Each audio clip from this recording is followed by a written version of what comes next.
And now, coming at you from the 5-Star Physique Studio in Knoxville, Tennessee,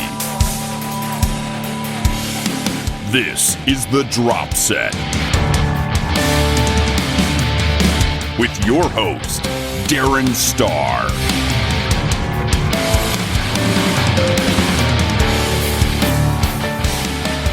Hey everybody, thanks for tuning in. I am Darren Starr and I'm a full-time online prep coach and have been since 2012. You can check me out at 5starphysique.com and read about my coaching programs, check out workout programs that I have available, read articles, and most importantly, you can click on the podcast button at the top or go straight to thedropset.com to vote on the most recent poll question posted at the top of the page. It is really kind of hard to believe that I've been doing this since December of 2016, but here we are, we're over 200 episodes in and we're still kicking. It's crazy stuff. Now this show thrives on and exists only because of you, the listener. So I thank you for being here and also encourage you to contribute your questions and discussion topics. You can email me at darren@5starfitness.com, or more easily, click on contact from 5starphysique.com and submit your question in the form. You can also find me on social media at Darren_Star on Instagram is probably the best way to go there. Please also give a rating, like, thumbs up, review, or whatever is appropriate for whatever platform you're listening to this on. And please share the episodes you like and tag me in your posts. I appreciate it tremendously, and it helps us here reach a bigger audience, which makes it more likely that I can nab higher profile guests for future interviews. So, with that being said, let's get on with it.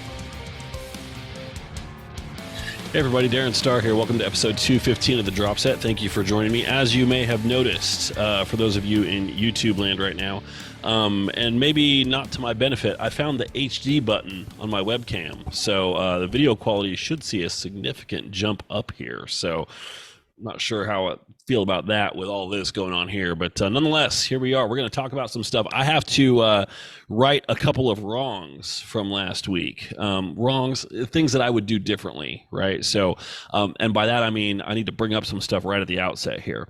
So I kind of put off until the very end of the podcast that I needed your help with stuff. So I need some ideas for an upcoming YouTube video series here that will not be the podcast. And for those of you listening along, this might be a good, this is your gateway drug to get into the YouTube channel. So if you go to YouTube, just search for 5-Star Physique, you'll find me there. It's linked from all over, like you can get there from the website, from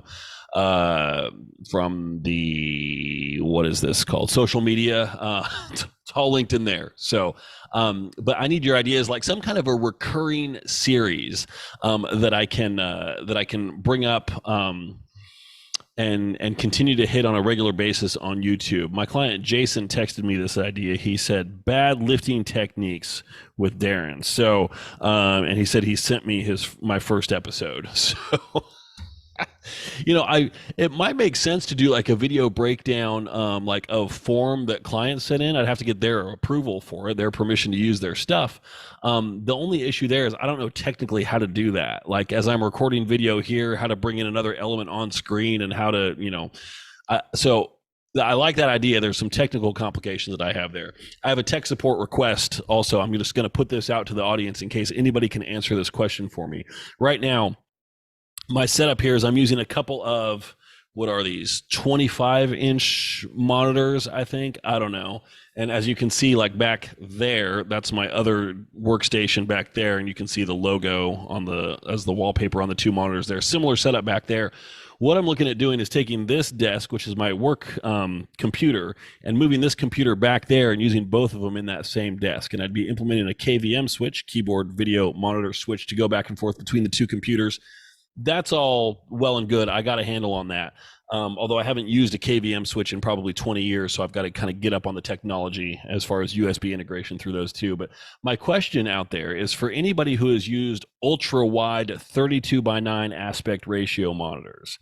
I am curious about anybody who has expertise with those as it relates to graphics card requirements for somebody who doesn't do gaming, and also any considerations if using those through a KVM switch. So if anybody out there has any thoughts or expertise on those topics, hit me up and let me know. Darren at 5starfitness.com. Hit me up through social media. Leave a comment in this YouTube video here, or hit me up on Instagram at Darren_star or whatever. So that's the first thing. I need ideas for a video series. The second thing is I am writing a blog post, and I've started writing this. It's in draft form right now, and it is, let me pull it up here. It is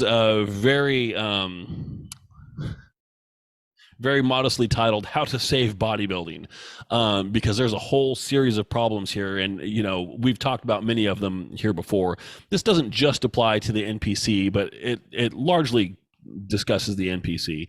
But it's basically like, here's all the problems with bodybuilding, and here are my solutions to fix it. The thing is, though, I want to make sure that I have a good comprehensive handle on everything that is in fact wrong with bodybuilding. So let me go over just very quickly the bullet point items. I have 6 concerns right now, and I feel like there's more that can be added to this list, or maybe things that I could consolidate here, other elements that we could bring in and discuss, or make sure to discuss, that are part of one of these already. So if you have ideas for anything that I'm leaving off this list, let me know.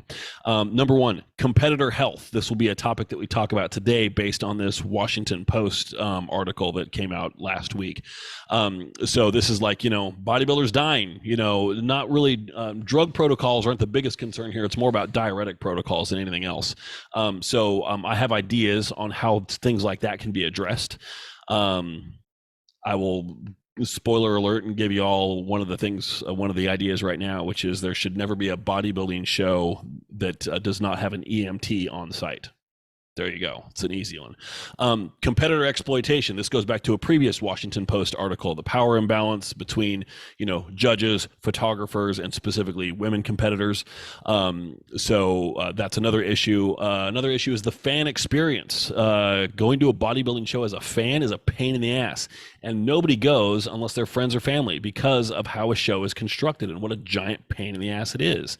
Like, I always tell people, prejudging is where the magic happens. That's where, you kind of need your crowd there to cheer you on. But finals, much later in the day after a giant break, that's when you actually find out the results and somebody gets their, moment in the spotlight.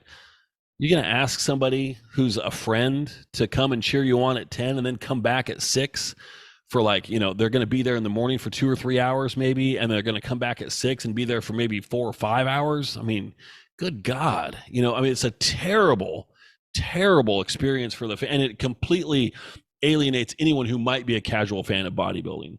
Like, would you go? Here's the argument that I make, and I made this point to my wife, and it was lost on her. So it's a football analogy, and she's like, "You realize you're trying to explain a bodybuilding thing to me with football, right?" And she doesn't follow either one, so it was kind of lost on her. But it's like if the game started at 10, but all they did were offense and defense, right? So you're scoring points, you're having turnovers, you're getting a touchdown, you're getting defensive stops or whatever, but you're saving it, and that's all you're doing. And then you play through all 4 quarters like that. And you take a break at 11, 12, 11:30, 12, something like that, after you've played through your 4 quarters. And then you come back at 6 p.m. and you've got a score it's 24-18. All right, cool. So, one team scored 4 touchdowns, the other scored 3. And then you come back in the evening, and that's when you have all your special teams plays. That's when you do your kickoffs, your punts, your punt returns, your extra points, your 2-point conversions, and then you determine the final score. So after you play through the first 4 quarters, just offense and defense, you've got a pretty good idea, who's ahead. You're like, oh, man, it's going to be hard for so-and-so to catch up here. And then you come, what a giant fucking pain in the ass that would be if you played a football game like that. Why do we accept it for bodybuilding? It's ridiculous. So the fan experience is terrible.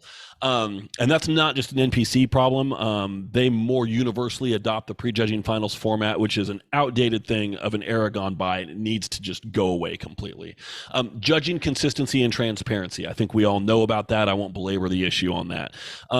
Gender inequality. So this is largely to do with costs associated with competing.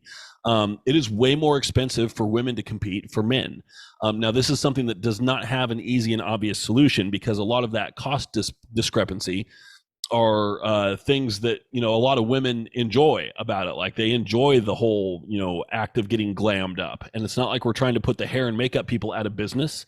I'm not trying to put suit designers out of business or anything like that, but it's a problem. And that's one of those, it does not have an easy solution, but it is nonetheless a problem. And so what I want to do here is put together a list of all the problems and as many solutions as I can muster, understanding that I, as one guy, cannot probably solve all the problems. I don't have that big of an ego. And the last one that I came up with, and this is kind of an offbeat one, transgender concerns. There are transgender competitors, and how would you feel about that if you were a woman competing in figure and finished behind someone who was born male but competed as a woman in figure?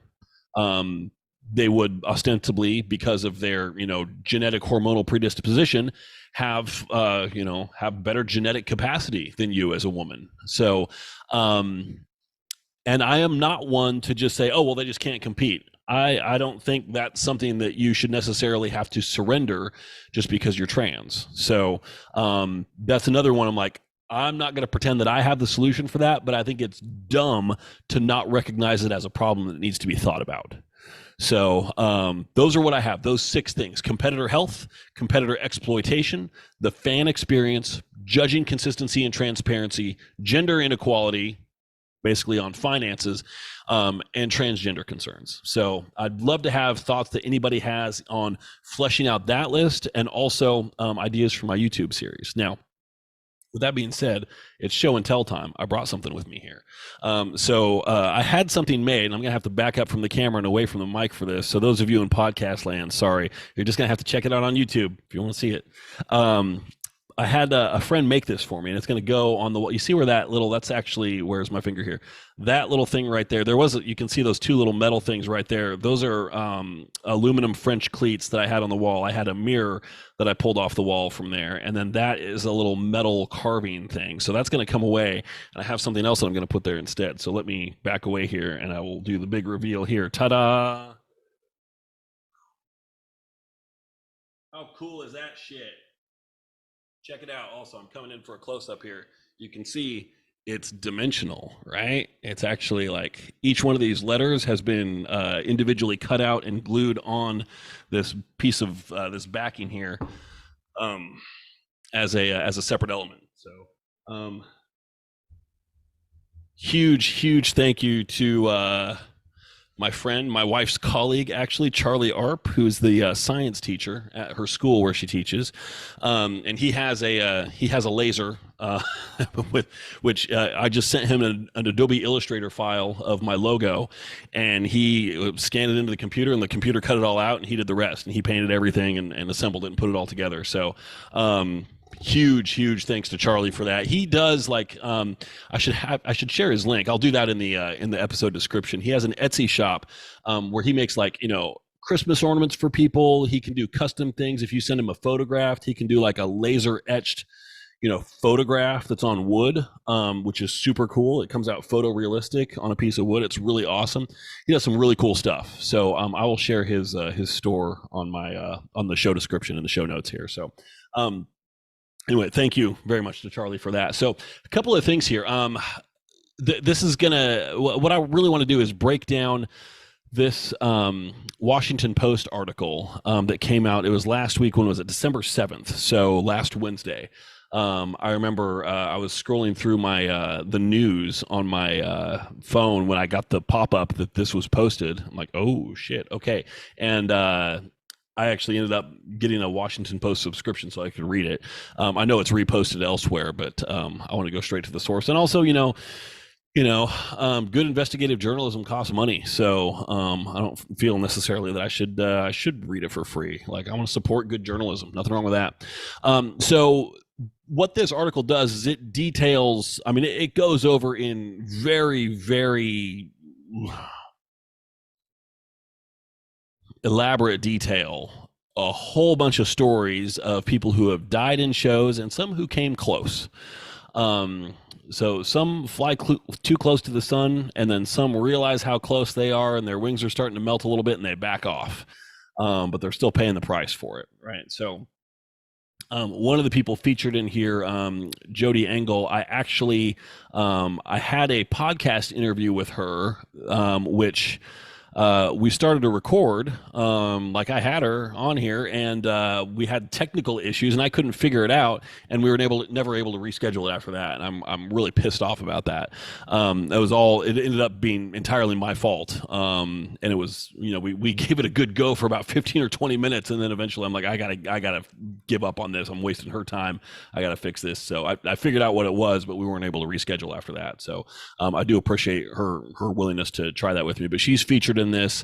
Some of the names that we have in here, Elena Kosanova, she's the story that opens up the article. This is the 2021 Europa Pro. So she's, backstage cramping. So the big thing, like the thing that keeps coming to mind here is diuretics. That's what most of this stuff is about. Not all of it, but most of it. There's she's talking to another athlete here. This is, a supposedly paraphrased. I don't think there was a recording of this, but this is backstage, where she told another athlete, this is Elena Kosanova, she told Ivana Dvorakova, quote, "I won't be able to do it. I feel really ill." So this other woman helped her lay down on the concrete floor, quoting now, "As others gathered and gave Kosanova water, packets of salt and sugar, she answered questions about the diuretics she had taken before convulsing and losing consciousness." So she was 46. She died before the competition was over. So it took about an hour for the ambulance to arrive at the venue, which again tells me there was no EMT on site. If other competitors are administering emergency treatment to her, it's probably not a good solution. Now these competitors, they know what she's taken, right? But they don't have the necessary things or training to be able to really help somebody who's in distress like that. So her coach, Shelby Starnes, not surprising. Shelby's name comes up here repeatedly throughout this article, which we've talked about that before. I'm not here to drag Shelby's name through the mud. Honestly, I don't think I need to. When you're a coach and you've got a body count attached to your name, that says enough. And I get that there are a bunch of people out there who say, hey, you know what? This is a choice that people are willing to make, and they know what they're doing. And, coming in and competing at the highest level, it takes risks. And to that, I say, fuck that bullshit. How dumb do you have to be to make that argument? That's just such a stupid, nonsensical argument. Like, we don't tolerate, like, I realize that there are issues with football, with the NFL, with CTE, head injuries. But what if you had NFL players, one of them every year dying on the field? That's what's going on here. That's what's going on here. So yeah, risks, but you shouldn't be dying backstage at a fucking show, right? How absolutely ridiculous and asinine is it that some people would justify and say, well, there's risks associated.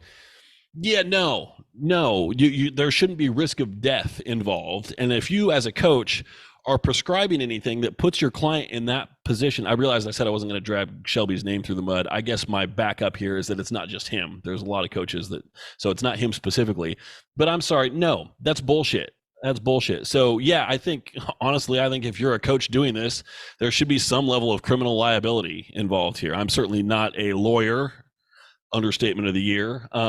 But I mean, he's advocating for the use of prescription drugs, which can have a very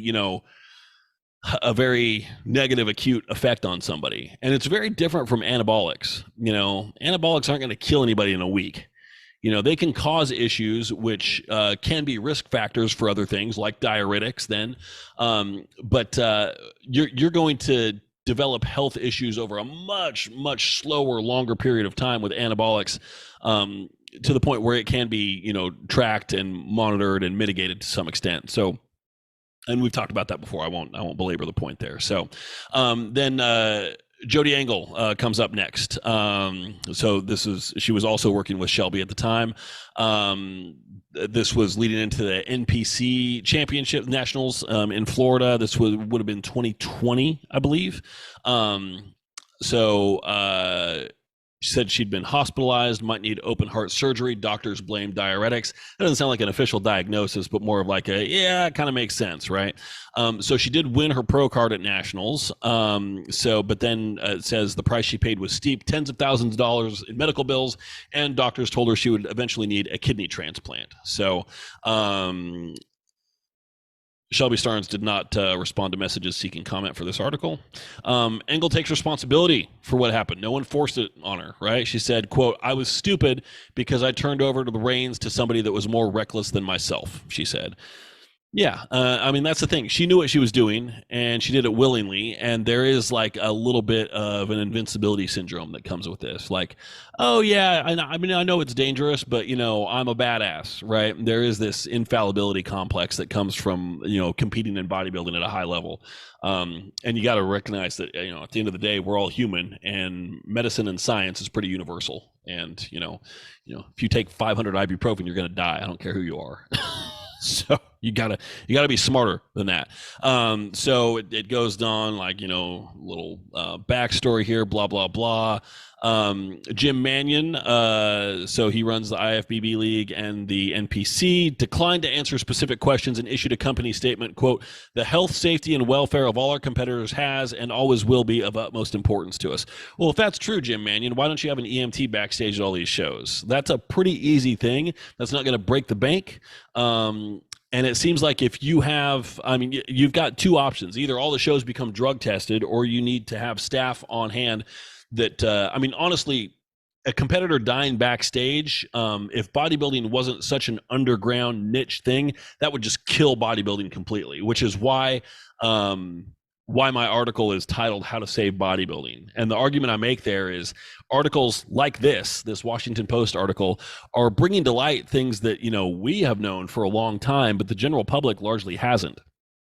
And one of the points I made in an email that I dispatched to the NPC seeking, further status on their competition committee that they have announced and done nothing about, is, as soon as Congress finds out what's going on here, you remember what happened with the Fedra in the 90s? As soon as Congress was brought into the loop on people dying from a Fedra, even though it was just a few, they banned that shit.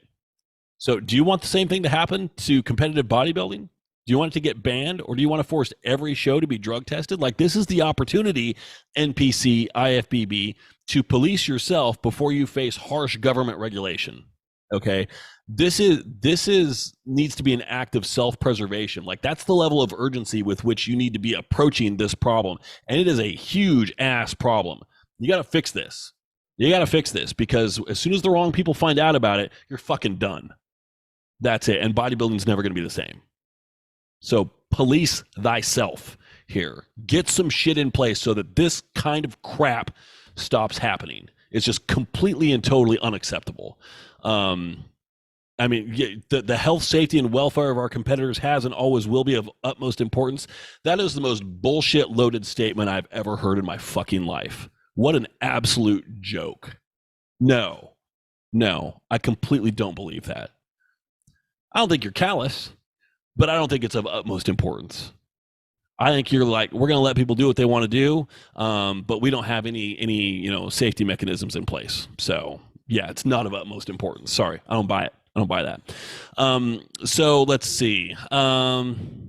Here's the other thing. It's like, quoting from the article here, bodybuilders typically spend months preparing for competitions with strict diets and hours of workouts often fueled by stimulants. It's like, who gives a shit about that? Big fucking deal. People work hard and diet all the time. That is a statement that, first of all, is obvious. Anybody who has any idea what bodybuilding is or knows of the existence of bodybuilding could assume that much. That yeah, there's dieting involved, and you're having you're having intense workouts, right? Stimulants, yeah. So stimulants, caffeine, right? Come on, people. It's like they're trying to make nothing out of something here. I'm sorry, they're trying to make something out of nothing here. It's like, who cares? You can diet and exercise. That's not a fucking problem. Okay, even at extreme levels like what we're seeing here, that's not the problem. So just leave that out of it.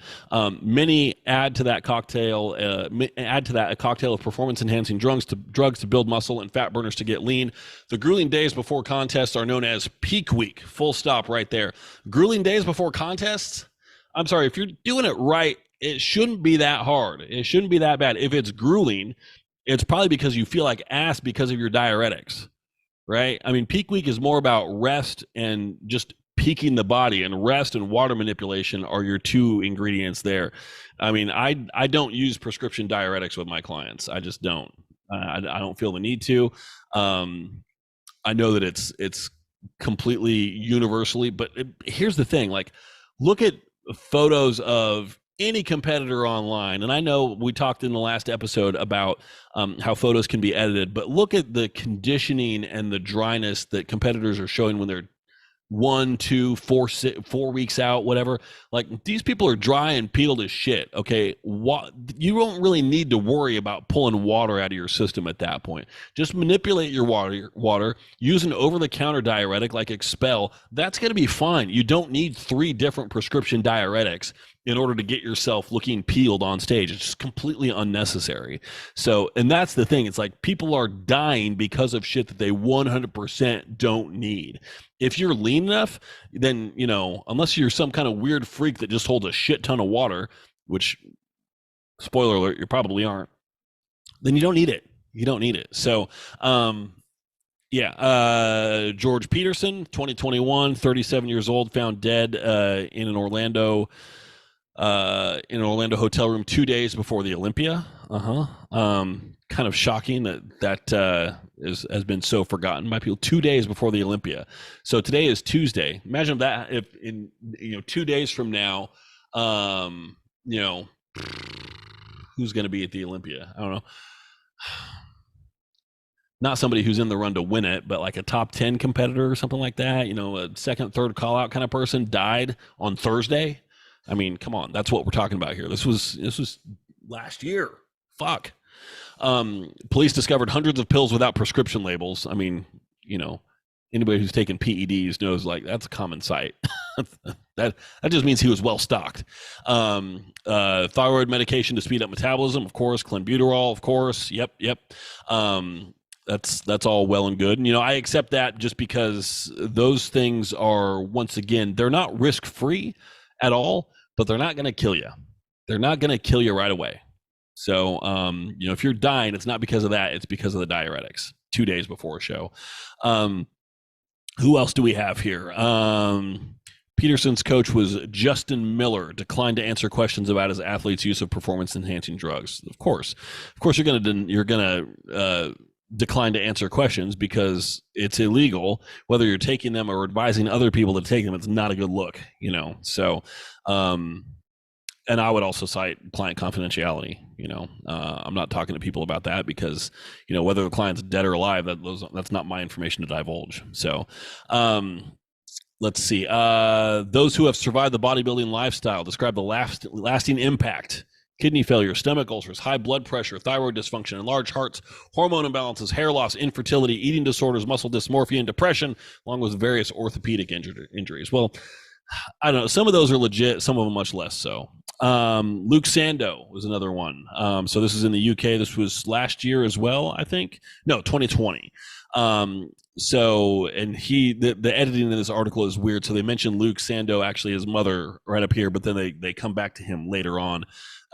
Daniel Alexander, and he is, this was kind of funny as I'm scrolling down through this article here and looking at the photos. I'm like, oh, it's Dave. Hey, Dave, how you doing? Dave Kalick, who is Daniel Alexander's coach, shown here in a photo. Dave was a coach of mine for a short time as well. And the interesting thing here,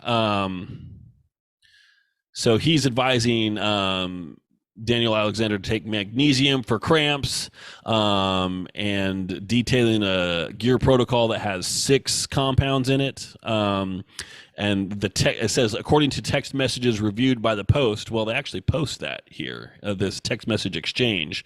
So where is it here? edited for length. So the exchange goes like this. Daniel Alexander says, got liquid and oral Clen Winstrol also in the last package. Clen is going good, body adjusting to it. Very crampy the last 3 days. Lots of cramps, lots of frequently long cramps. The thing that that's kind of interesting here is Dave then responds, take 500 milligrams magnesium with last meal for cramps. No mention of taurine. I'm sorry, Dave. You're not a fucking rookie at this. You know that Clen depletes taurine, and you want to take like 3 to 5 grams of taurine a day. That's why things are cramping up. It's not fucking magnesium. It's taurine. I mean, that's like, dude, what the fuck? That still isn't going to kill you, but it's like, fix the easy shit, dude. So he said, take 500 milligrams magnesium with last meal for cramps. Start 200 milligrams injectable Winstrol 2 days a week. Keep Primo at 200 milligrams 2 days a week. Mast Enanthate, 200 milligrams 2 days a week. Start Tren Ace, 100 milligrams EOD. Mast Prop, 100 milligrams EOD. Oral Winstrol, 50 milligrams with meal 1, 50 milligrams with meal 5. So he's taking injectable Winstrol 400 milligrams a week and oral Winstrol 100 milligrams per day. And then on top of that, 4 other injectables. No mention in here of testosterone either. I think he said Mast Prop 100 milligrams EOD. I'm thinking he might mean test prop there. Let's see. I don't think.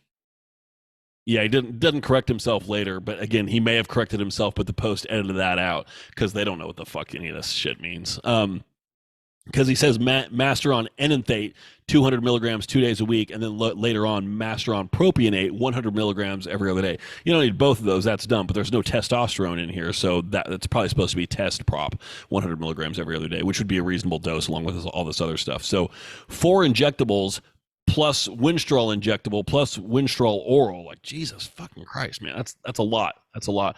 Granted, it's close to showtime still. It's like, ugh, man. So then he's talking about, this is Daniel Alexander responding. He's got inventory summaries here. Test will be good through the show. Might need more Anavar and Winnie if we're upping those doses. Yeah, okay. So that's it. So it's kind of interesting to see the text message exchange here. There's more of this later on as well. So Daniel then said, the bodybuilder also texted a friend who worked as a nurse practitioner, quote, 5% body fat right now, lots of stims. I've had a very irregular heartbeat for over an hour, becoming painful, still hard to breathe. Worry, end quote. So sometimes you also have to recognize that not all bodybuilders are terribly smart people. Like, very irregular heartbeat, painful, hard to breathe, worry. Yes, fucking worry. God damn. I mean, you got to be able to take care of yourself at the same time too. And I think that there's a certain level of intelligence that has to come into this as well. And this is not to shit on Daniel Alexander, who's dead now.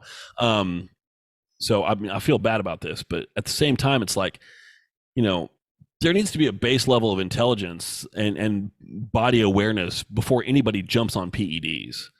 Like, if you can't have the right alertness and frame of mind to say like, wow, this is a real problem, you shouldn't be taking this stuff.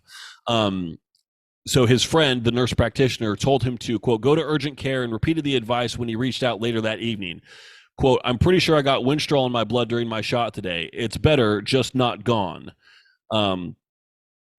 I will go if I feel like I'm dying, but being 23 days away from my show, I don't want to get pumped with fluids and ruin my physique for not a heart attack.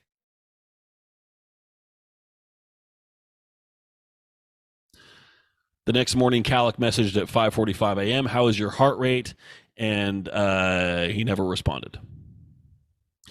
So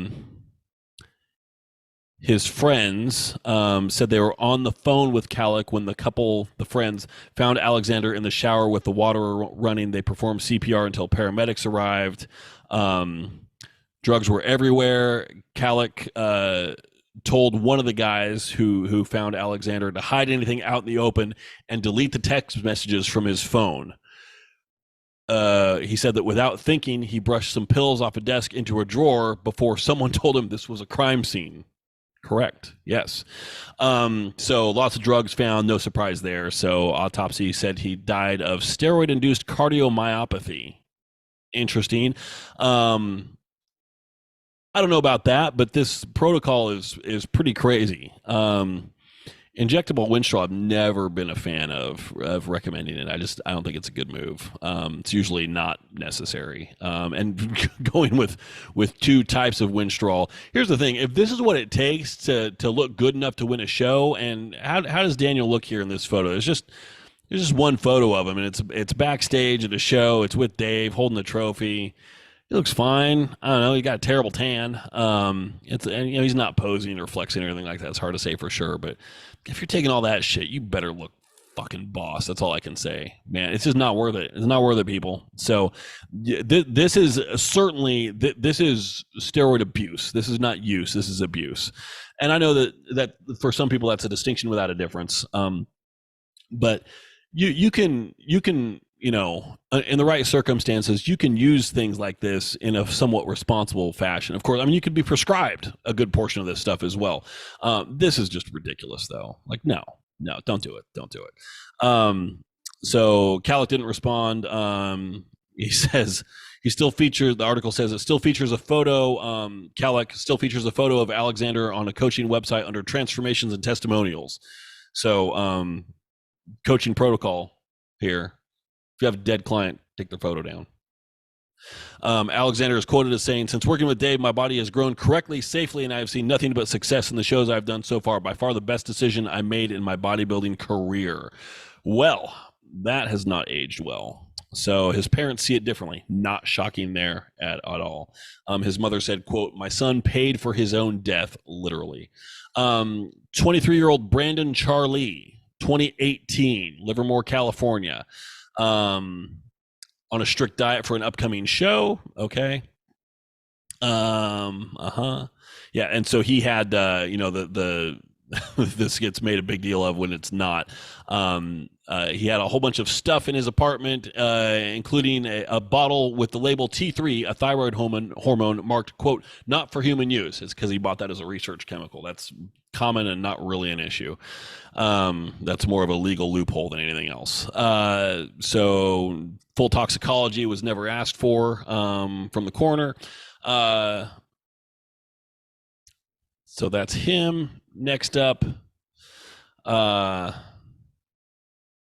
the mother in this case of Brandon Charlie knew that her son was supposed to compete in a bodybuilding contest in Fresno and sent photos of the drugs to the show's promoter. She said she wanted answers, but instead got an invite to, quote, "complete his journey and attend the bodybuilding competition." So that email came from Steve O'Brien, the promoter. And to Mr. O'Brien, I have to extend a big special fuck you, you dumb piece of shit. Like, this is going to be the inaugural Drop Set Dipshit of the Year award right here. Like, how fucking dumb do you have to be to think that is the right move? Really? I mean, Captain Clueless here. What in the holy F? Oh my God. So, Jesus. That's crazy. Yeah, no. Let's see. Testing athletes rarely came up at meetings with Federation officials. O'Brien served for many years as vice president of the NPC and a judge. Problems with drug use were obvious, he told the Post, and he had warned his own children not to compete in the sport. O'Brien said promoters were advised to be prepared at shows with medical personnel. Advised, but did anybody? Yeah, I don't think so. Probably not. So, who else do we have here? It's a long one. Terry Harris. So this was going back to the Tampa Pro in 2013. She was cramping the night before the show. And did she die the day after the show? 2 days after the show on a Stairmaster, cardiac arrest. So that was likely diuretics. So going down, Boston Lloyd makes an appearance here, age 29. That was in 2021.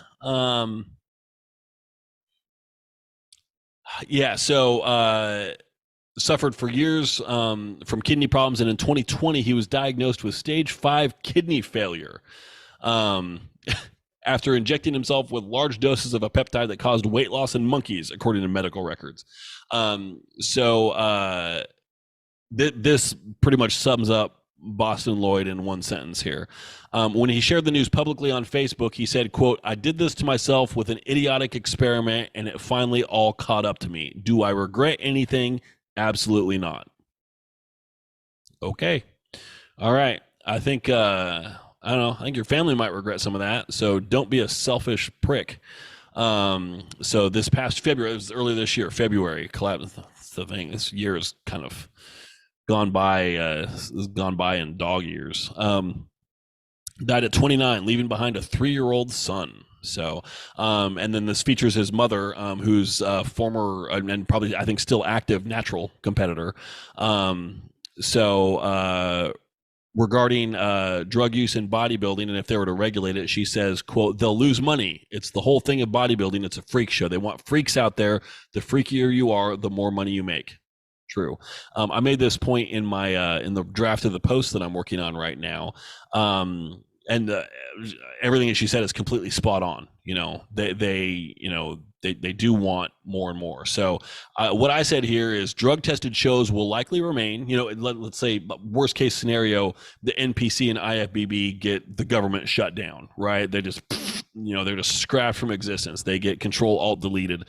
I said drug tested shows will likely remain, but that's a smaller subset of bodybuilding at large. Among bodybuilding fans, who can name the natural Olympia winner?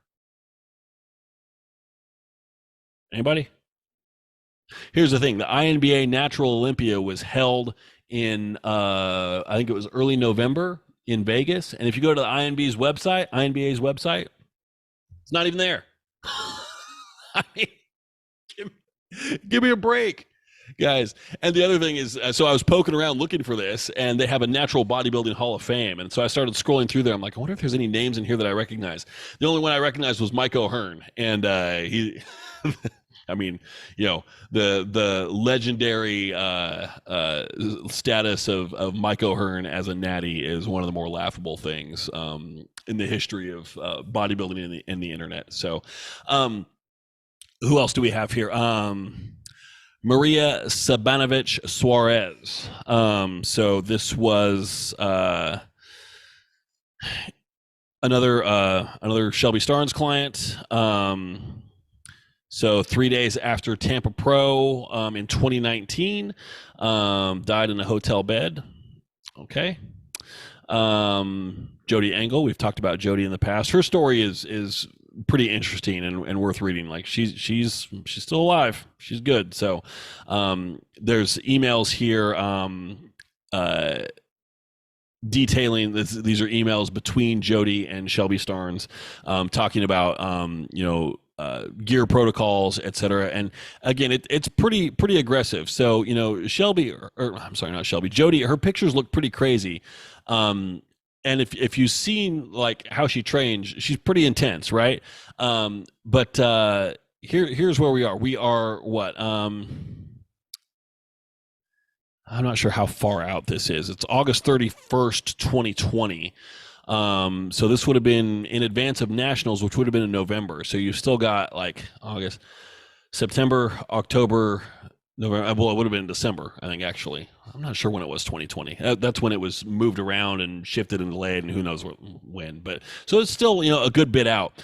So Nolvadex, start now, anti-estrogen. Take 10 milligrams every 12 hours, 20 milligrams daily. Arimidex, start now, half a milligram every other day. Okay, so you're starting an aromatase inhibitor at this is probably 10 weeks out, 12 weeks out, something like that. For a diuretic, get both aldactone and diazide. Keep these the same. 2 international units growth, 1 unit fasted, 1 pre-training, 20 milligrams turinabol pre-workout, 40 milligrams Anavar, 20 milligrams fasted, 20 milligrams pre-training. That's a shit ton of Anavar. 100 milligrams test enanthate weekly, 100 milligrams EQ weekly. Winstrol, 50 milligrams daily for the last 6 weeks. Proviron, 25 milligrams last 6 weeks also. Masteron at 8 weeks out, 50 milligrams every 3rd day. Holy shit. That is a lot of crap. That's a good bit of gear for a guy. For a woman, it's like, man, that's crazy. So when you see coaches who post these crazy client pics, just keep in mind, they're all running protocols like that. Okay. So you just got to ask yourself, what are you willing to do? What are you willing to do, and why are you willing to do it? That's the big question here. So, next up, let's see. Ashley Gearhart, who, let's see, she was found dead in 2021, July 2021. Said she missed the call to the stage for her division at the Pittsburgh Pro Masters in July 2021. Now she'd been working with Shane Hewley, which there's a whole interesting thing about this. Man, how deep do we want to go down this rabbit hole? It's kind of interesting. I mean, it's very fascinating, gossipy shit, which isn't the kind of stuff that I usually do, but I want to kind of run through the rest of this really quick here. I've got more to cover too. So let's see. Yep. So the morning after she flew home, the 37-year-old mother of two, always quick to point those details out because it matters, found dead in the basement of her new home in Colorado. So I had started seriously dieting to prepare for a competition in July. So this would have been, so the pro show, July 2021, this was in January. She had died. So, tough to say what happened there. It's not really outlined in any great detail there. Renee Wegner. So she got a stomach ulcer after taking DNP to lose weight.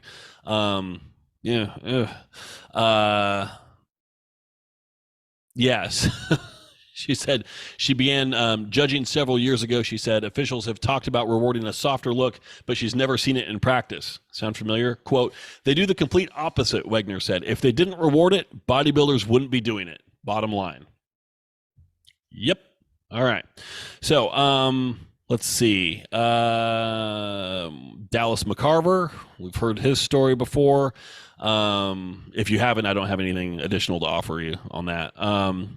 So there's all kinds of stuff in here about McCarver and Aaron Singerman as well. Let me just do a quick check here. So that, and okay, so there's one more article in this series coming soon. This is going to be about the Mannion family, I do believe. So we'll see what's going on there. Here's Luke Sando coming back here. So let's see. Sando's coach is Chris Aceto, whose name hasn't come up yet, but same kind of thing here. So this is all about aldactone every 12 hours. Discussed adding a second diuretic because that's always the solution, right? Give me a break. And again, Sando is totally like he was in on it. So yeah, and he breaks it down here. So he was put into a situation here where let me back up here. So made it through a competition in Australia, but he vomited twice during pre-judging at the show in California a few months later. Again, if there's an EMT present, stop the show, take him off stage. He needs medical attention. If somebody's thrown up on stage, it's the first thing of probably several bad things that are going to happen. Okay. Sando is having labored breathing and trouble holding his poses. No shit. After taking his vital signs, told him to go straight to the hospital. When he followed back up, this is, who are they talking about? Escalante is, I don't know who Escalante is. I'm trying to go through this really quick and I missed it. He was mentioned up here in the McCarver thing. I don't know. Sando messaged back, if I didn't go to the hospital, I would have died. My potassium was sky high, so dehydrated, my kidneys all but shut down. On May 31st, a couple days later, Aceto checked in with his client. Really sorry for the way everything went down last week. Yeah, really sorry I almost killed you. Sando responded, we play with fire in this game and sometimes things get burned. Okay, very, very casual response to almost dying, but whatever. A little more blunt about what happened when he got back home to the UK. Sando said the vomiting combined with the diuretics he was advised to use by Aceto put him in a life-threatening situation. Quote, I think Chris also forgot how much diuretics he was giving me. I didn't use all of what he told me to because I just didn't have them with me. So he underdosed the protocol. I don't know whether he just forgot what he was doing with me or whether he had too many other clients. Yikes. And then Sando immediately faced a wave of backlash for speaking out and blaming Aceto, one of the top coaches for male bodybuilders. He emailed an apology to Aceto that August for the way things spiraled out of control. Wow. So he almost gets killed, and for speaking up about it, he has to apologize. What the fuck is this shit? Oh my God, it's just crazy. It goes on from here. There's more to it. Read the article. There were a few other things here. So a while back, I was going to do an episode on this, and so I compiled a list through some searching of other bodybuilders who have died, and fairly recently that weren't covered in this article. Some of them were, a lot of them not. So, Stacy Cummings in Texas, unknown. Last I read on that, the speculation was possible suicide. I'm not sure on that. Cedric McMillan, heart attack on the treadmill. He had unresolved health issues leading up to that. Tom Prince, cancer. Kidney failure forced his early retirement in the early 2000s. Ashley Gearhart, we just talked about. Sean Roden, heart attack. John Meadows, blood clot. He had a heart attack in early 2020. Also, he had long-standing colon issues, but kept pushing to compete. Ben Harnett, quote. This was some quotes from an article that I found from The Sun. Headline: died after taking steroids. Steroids and cocaine was actually the thing that got buried in the article. So the coroner said, "I'm quite sure that steroid taking combined with the use of cocaine has been a factor in Ben's death." I'm going to guess that the cocaine probably had a bigger impact than anything else, but whatever. So let's see. Odalis Santos Mena. I don't know who this is, but this is from a New York Post article. So this was, I think in some circles attributed to steroid use, but it was actually, he was undergoing a cosmetic medical procedure, and it was a problem with the anesthesia during that procedure. So it was attributed to a conflict with steroids, but reportedly not overseen by a qualified anesthesiologist. So George Peterson, cardiac arrest. Samir Banout, former legendary competitor, regarding George Peterson said, quote, "We shall see what the detailed cause of death is, but in my 40 plus years of experience both in the old and new school, I have seen these horrifying methods with my own eyes and unfortunately have seen various with the outcome of death." Mariola Sabanovich Suarez, we talked about her previously, so that was the 2019 Tampa Pro, her debut pro show. Let's see. Mike Gray, heart attack. Luke Sando, Rich Piana. Can't forget Rich Piana, right? So that's a pretty extensive list. It is not exhaustive. Also, it's crazy. So go check out that article. It's worth it. It's worth it. And clearly, bodybuilding, NPC, IFBB, like the time for self-policing is right now. We've got to wake up and do this. Okay. While there's still the opportunity to do it. Yeah. Police yourself, or someone's going to come in and police you, and it's not going to be in a way that you want. You gotta wake up. Lastly, so let's transition from all that nonsense into something a little bit more interesting here. I want to give a shout out to my client, Sierra. Sierra, how do you feel following up on the tales of all that crap? Oh my God. But I wanted to lead with this, but I forgot, but I don't want to save it until the next episode, right? So Sierra just competed in the Battle of Texas, which I think included the entire state of Texas competing in the show, and did really, really well for being her first show. She competed in bikini. She finished third in open class C, third out of 18, which, especially in a first show, that's a big deal. Shout out also to Marissa Gutierrez, who finished first in that class. Marissa, former client of mine. I did not prep her for that show, but it's good to see her doing well also. So congrats, Sierra. So third open class C. We scroll down here a little bit. Down. Good Lord, where are we? Here we go. Novice class C, second out of 11. Whew. All right. And then the thing that I think is really impressive here, she didn't even compete in true novice because, why? But masters over 35, first out of 24. Wow. Like that's a Sierra. I don't know if Sierra's a podcast listener, to be honest. I would love to think that all my clients are, but I know that a lot of them have better things to do. But Sierra, if you're listening, that's a big fucking deal right there. First out of 24 in Masters 35 in your first show is a big effing deal. Holy crap. You know what else is a big effing deal is this show in general. We had, I counted because I'm obsessive and I can't help myself. We had 745 competitors in this show. That does include crossovers, but 745 people coming up on stage to get judged.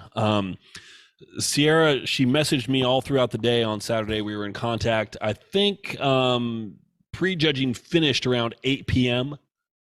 Prejudging finished around 8 p.m. And I think she said that finals wrapped up around like somewhere between 1 and 2 a.m. So guys, doing the Battle of Texas, this has got to be a 2-day show. You can't do that to people. This goes back to the fan experience as well. Like, what if anybody, they wanted to see, like friends of Sierra, they wanted to go see her and they were told prejudging starts at like, might be like 1 or 2 o'clock. Okay, cool. And they're sitting there and they get there at 2 because it's a pro show and the pros went first. And so they get there and they get there at 2 and they're sitting around and they don't see her on stage for 5 fucking hours. Like, what a absolutely miserable fan experience, right? There are really easy ways to combat this. First, you got to make it a 2-day show, right? If you've got this many competitors in a show, you've got to make it 2 days. If it's pro-am, you got to make it 2 days. Like, let the pros and then figure out, between men and women, which of those is smaller and put them on the same day with the pros, put the other group on the other day. The other thing, and this is kind of a big picture thing, and this will be mentioned in the article that I'm writing as well, is we've got to do something about the way that these divisions are sorted out. So let's take a look here at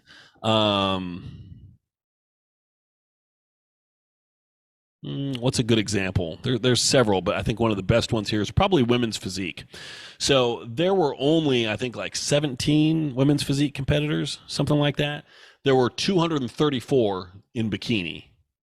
130 classic physique, 154 in men's physique, 234 in bikini. There was 1 in fitness, 5 in bodybuilding, 17 in women's physique. So first of all, it's like, man, do we need all these? I don't know. I feel like there's some consolidation that can happen here. But women's physique, class A, you got 6 competitors. Class B, you got 1. What? I get that it's a height thing. I'm saying it needs to not be a height thing. What I mean is that you get everybody checked in for the show and you put them in classes afterwards. So you've got 7 people, you could just put them all in one class, right? They've got novice class A, novice class B. They're 1 each. Give me a break, right? Like you don't need to do that. So don't say, okay, don't have all of your classes set before the show. Like, figure out afterwards how many classes you really need. So if we look at bikini here, for example, so F has 8, E has 11, D has 10, C has 11, B has 14, A has 15. That's actually pretty even. Those are the novices, by the way. That's actually pretty even. In open, F has 9, E has 13, D has 13, C has 18, B has 16, A has 17. That's not too bad, realistically. That's fairly reasonable. Look at figure, though. Class A has 14, Class B has 10, Class C has 4. Like, you got 28 total competitors in those 3 classes. I would like to see 3 classes that are like, 9, 9, and 10. Because everyone's going to get a slightly better look that way, make class A a little smaller, make class C a little bit bigger. That's fair. Like, the more manageable class size, you've got 14, it's like, okay, but if you got 4, it's like you get them all on stage at once, you look at them all, it's super easy. So you got to whittle down the class size. And the way to do it is let everybody register for the show, let everybody check in. You've got everybody's height sorted out, and then you just literally put them in a spreadsheet and sort, and then you draw a line. Okay, well, it turns out, Class A isn't up to 5'1". Class A is actually, up to 5'2.5". Okay. And then Class B, it turns out by our sorting here, it's going to be above 5'2.5" up to 5'6". And then Class C is going to be 5'6.5" and over, or whatever. You just sort it out and you draw the lines so that you make the classes a little bit more even. And that way you don't get this thing where you've got to just, it's luck of the draw. Who's going to be in my class? How many are going to be in there? And because I've seen it where I think there was some class in here. I don't remember where it was. Men's bodybuilding. You got 2 super heavyweights. You got 8 heavyweights. You got 9 light heavyweights. You got 1 middleweight. Now, in bodybuilding, that you do have to do it by weight. That's fair. I get that. But in and really even that's just more of like a historical thing. Like those classifications should be able to shift as well. So you're not necessarily trying to make weight. You're just coming in at the weight that's best for you, and they can sort you by that. So you're not going to have a 143-pound lightweight standing up right next to a 228-pound super heavyweight. Right. So you're still sorted. It's just the sorting delineations are arbitrary, just like they would be with height. I think that's the way to do it. And you can still call it super heavy, heavy, light, middleweight. It's just, it's more variable, and they're just ordered in that way. So anyway, that's just another issue here. Main point, congrats to Sierra. So okay, that's what I got. That's been it for 215. I thank you all for joining me. In the next couple episodes here, we're going to be coming at you from a different location. We're going to be back there. Things are going to look a little bit different as well. So I think we'll probably hit this again next week. I might take the following week off for Christmas. TBD. So thank you all for listening. I appreciate it. And we will catch you back in here, next week? Probably, yeah, next week. I could use some ideas. So any topics that you want to hit up here on the podcast, let me know. And like I said, if there's anything that I missed as far as concerns for bodybuilding big picture that need to be a part of that article, please reach out and let me know. And if you have ideas for a video series for YouTube, also definitely, please let me know.